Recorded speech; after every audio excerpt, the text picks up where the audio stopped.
তো এই তো আজকে চলে আসছি ভর্তা, বিভিন্ন রকমের ভর্তা নিয়ে। তো আমি এখানে বিভিন্ন রকমের ভর্তা বানিয়েছি। তো এখানে আমি তো লেবু নিয়েছি সাথে, ভর্তার সাথে যদি একটু লেবু হয় তাহলে তো মাশাল্লাহ খুবই ভালো লাগে। আসসালামু আলাইকুম রহমতুল্লাহি ওয়া বারাকাতুহু। নাহার ফুড ব্লগে আপনাদেরকে স্বাগতম। আমি আজকে চলে আসছি ভর্তা বানানোর জন্য। শীত এসেছে তো ভর্তা খাবো না, এটা তো হতেই পারে না। তো আমি এখানে টমেটোর ভর্তা বানাবো, সেজন্য একটু চুলায় পুড়ে নিতেছি আর আলু কেটে সিদ্ধ করে নিতেছি। ঢাকনা দিয়ে একটু ঢেকে দিলাম। আর এখানে রসুন ছিলে একটু ভেজে নিব। তো আমি এখানে রসুনগুলো একটু ভেজে নিতেছি। রসুনটা ভেজে নিলে ভর্তাটা খুবই মজা হয়, অনেক সুন্দর ফ্লেভার আসে।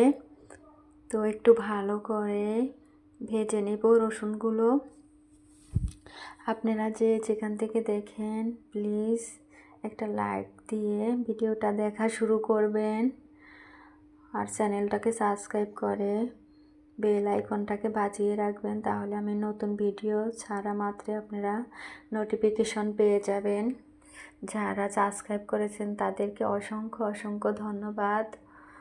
দেশ এবং দেশের বাহির থেকে অনেক আপুরা ভাইয়ারা অনেক সুন্দর সুন্দর কমেন্ট করেন, তাদেরকে অনেক অনেক দোয়া এবং শুভকামনা রইল আমার পক্ষ থেকে। এখানে আমি কালো জিরাটাও একটু ভেজে নিতেছি। কালো জিরাটাকে ভালো করে ভাজা যাবে না, জাস্ট হালকা একটু ভেজে নিতে হবে। হালকা করে যদি একটু ভাজা যায় তাহলে তিতা লাগে না, আর যদি বেশি করে ভাজা হয় তাহলে তিতার জন্য খাওয়া যায় না।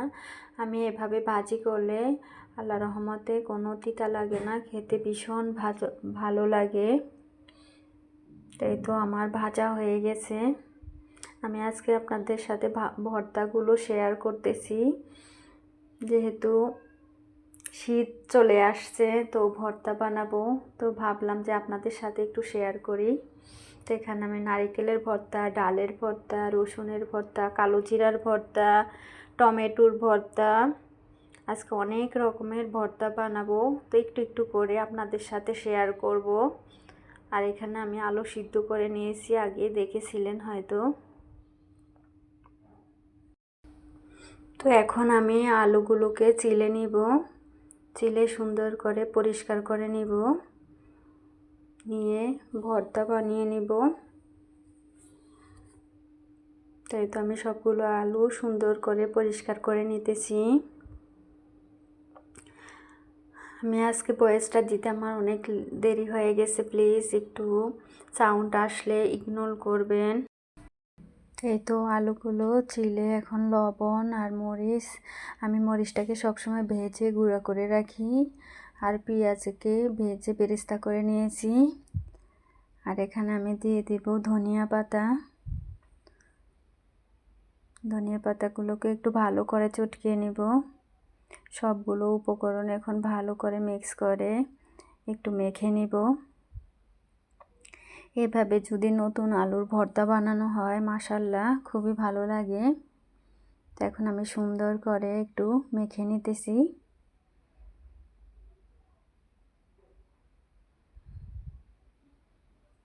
সুন্দর করে ভালো করে একটু মেখে নিব।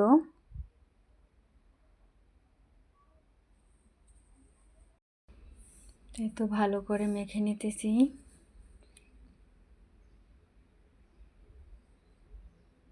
তো আমি এখানে একটু সরিষার তেল দিব, সরিষার তেলটা দিলে ফ্লেভারটা অনেক ভালো লাগে।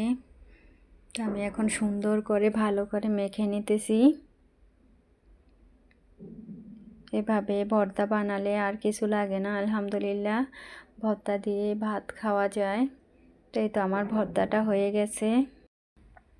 তো এই তো আমার একটা ভর্তা রেডি হয়ে গেছে। তো আমি সবগুলো ভর্তা এভাবে বানিয়ে নেব।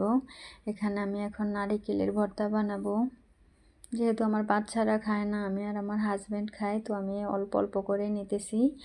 আর অনেক রকমের ভর্তা বানালে দেখা যায় অল্প করে বানালেই হয়ে যায়, আর এক রকমের দুই রকমের ভর্তা বানালে একটু বেশি লাগে। তো আমি সেজন্য একটু পরিমাণে কমই নিয়েছি। তো এখন আমি ধনিয়া পাতা, মরিচ গুঁড়ো আর পেঁয়াজ লবণ দিয়ে বেটে নিতেছি। আমি সব সময় মরিচটাকে ভেজে গুঁড়ো করে রাখি, তাহলে ভর্তা বানাতে সুবিধা হয়। ভর্তা বানানোর সময় মরিচটা বাটতে কষ্ট হয় না।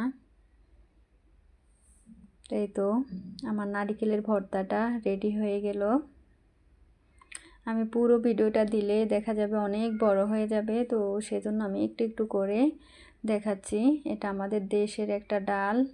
এই ডালটার ভর্তা বানালে আলহামদুলিল্লাহ অনেক ভালো লাগে, ভীষণ মজার এই ভর্তাটা। তো আমি এখানে ধনিয়া পাতা দিব, পেঁয়াজ কুচি দিব, লবণ দেব আর মরিচ দিয়ে ভর্তাটাকে বেটে নিতে হবে। ডালটা অনেক শক্ত, বাটার সময় একটু কষ্ট হয়, কিন্তু খেতে আলহামদুলিল্লাহ অনেক মজা হয় এই ভর্তাটা। আমি সবগুলো উপকরণ দিয়ে একটু পানি দিতে হবে, যেহেতু ডালটা ভাজা তো সেজন্য একটু পানি দিয়ে দিয়ে বাটতে হবে।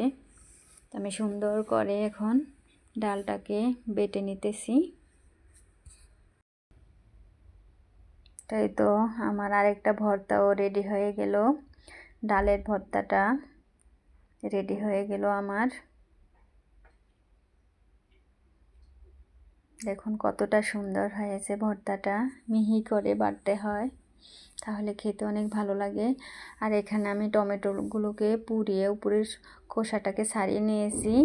আর এখানে শুধু একটু টমেটোটাকে পাটা দিয়ে একটু হালকা করে পিষে নিব, আর সবগুলো আস্তই দিব। পেঁয়াজ কুচি, ধনিয়া পাতা কুচি আস্তে আস্তে দিব, তাহলে খেতে অনেক ভালো লাগে। এখন সবগুলো উপকরণ হাত দিয়ে একটু চটকিয়ে মেখে নিব। এখানে আমি ভাজা মরিচের গুঁড়াটাও দিয়ে দিলাম আর পরিমাণ মতো লবণ দিয়ে দিলাম। এই টমেটোর ভর্তাটা গরম ভাতের সাথে এত মজা লাগে, না খাইলে বুঝবেন না। তো টমেটোর ভর্তা একবার হলেও বাসায় বানিয়ে ট্রাই করবেন, ইনশাল্লাহ সবাই অনেক পছন্দ করবে। এভাবে যদি ভর্তাটা বানানো হয় তাহলে খেতে অসম্ভব মজা হয়। পেঁয়াজ আর ধনিয়া পাতাটাকে আস্ত দিতে হবে। তো আমি ভর্তাটাকে উঠিয়ে নিলাম। দেখুন খুব সুন্দর, অল্প সময়ের ভিতরে খুবই মজার একটি ভর্তা, ঝটপট 2-3 মিনিটের ভিতরে বানিয়ে খাওয়া যায়। আর এখানে আমি রসুনগুলোকে ভেজে নিয়েছিলাম, এখানে দিয়ে দিলাম পেঁয়াজ কুচি, শুকনো মরিচ, ঝাল যে যে পরিমাণে খান সেই রকমের দিবেন। তো আমি ঝালটা বেশিও দিব না আবার কমও দিব না, মিডিয়াম দিব। আর এখানে আমি ধনিয়া পাতা কুচি দিয়ে দিলাম, দিয়ে সবগুলো উপকরণ একসাথে আমি বেটে নিব ভালো করে, একটু মিহি করে বাটতে হবে, তাহলে ভর্তাটা খেতে অনেক ভালো লাগবে। আর যেহেতু রসুনটাকে আমি ভেজে নিয়েছি, অনেক সুন্দর একটা ফ্লেভার আসে। আর যাদের বাতের ব্যথা, বিভিন্ন ব্যথা থাকে শরীরে, তারা এই রসুনের ভর্তাটা অবশ্যই খাবেন গরম ভাতের সাথে। এই ভর্তাটা খেলে ব্যথা অনেকটা কমে যায় আর শরীরের জন্য অনেক উপকারী রসুনের ভর্তা। আমি এই ভর্তাটা সব সময় বানিয়ে খাই। তো এই তো আমার রসুনের ভর্তাটাও রেডি হয়ে গেল।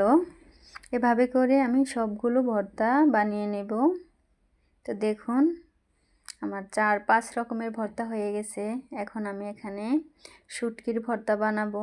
তো একটা শুটকিকে আমি গরম পানির ভিতরে ভিজিয়ে রেখেছিলাম 10 মিনিট, তারপর একটু তেলে ভেজে নিয়েছি।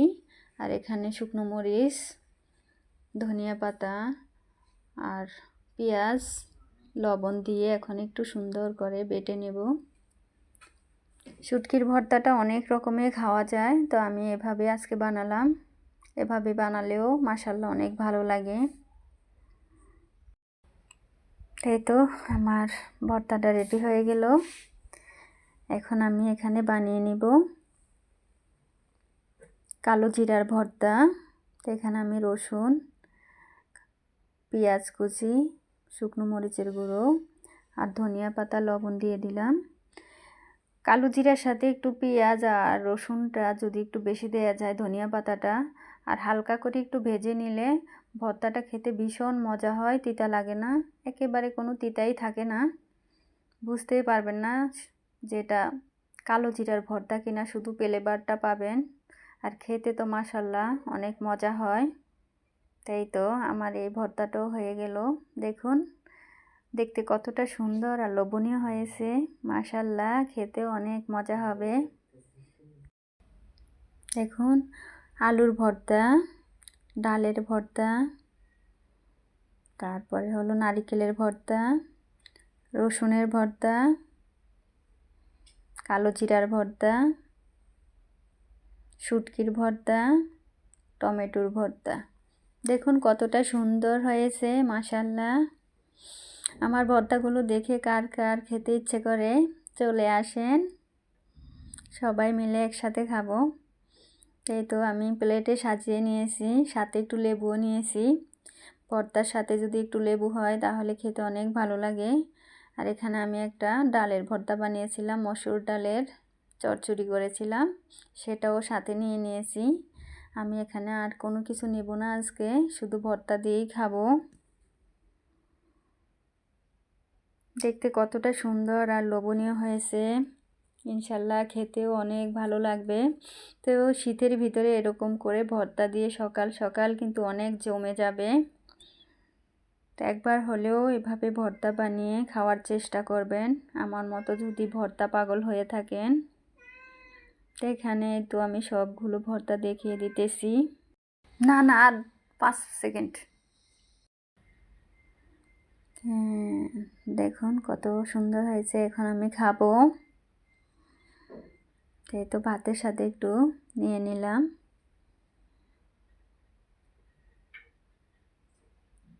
আজ এই পর্যন্ত।